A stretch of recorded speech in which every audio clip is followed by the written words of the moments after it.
During my younger years, like all of us, I went through many phases. One that stuck around for a while was wanting to be an airline pilot. Between the ages of 7 and 9, I took out every book the library had on air travel and visited every local museum just for the chance they had something aircraft related. My biggest dream then was simply to watch a 747 flying in person. But like most wishes at that age, I eventually grew out of it, and by the time I turned 10, I wanted to be a filmmaker instead, which I imagine will blow over soon. But cut to present day, I live under Heathrow's flight path, which makes me constantly in awe of the sky. But something's missing: the 747.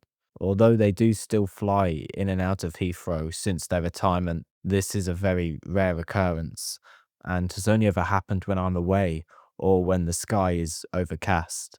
But this week, the sun has come out and I have the week off from work. So I have till Thursday to complete a long time goal of mine. On its final approach to Heathrow Airport, use my dad's old camera to simply get a photograph of a Boeing 747. All I need to do now is wait for one to be en route. Each morning I check the arrival boards. Nothing.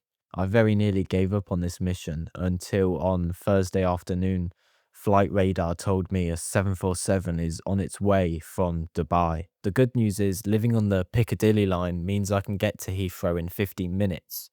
The bad news is it was a 20-minute walk to the station, and it's then another 20-minute walk to the viewpoint. Oh, and I only learnt about the incoming 747 an hour before it's due to land.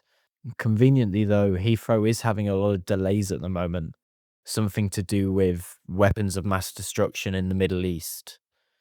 I guess that means the US president is going through his George Bush phase at the moment. Well, we've all been there. I arrived at the viewpoint on time and was ready for action, but after a few minutes and no sign of a 747, I checked flight radar and was shocked to see that the plane never even left the tarmac.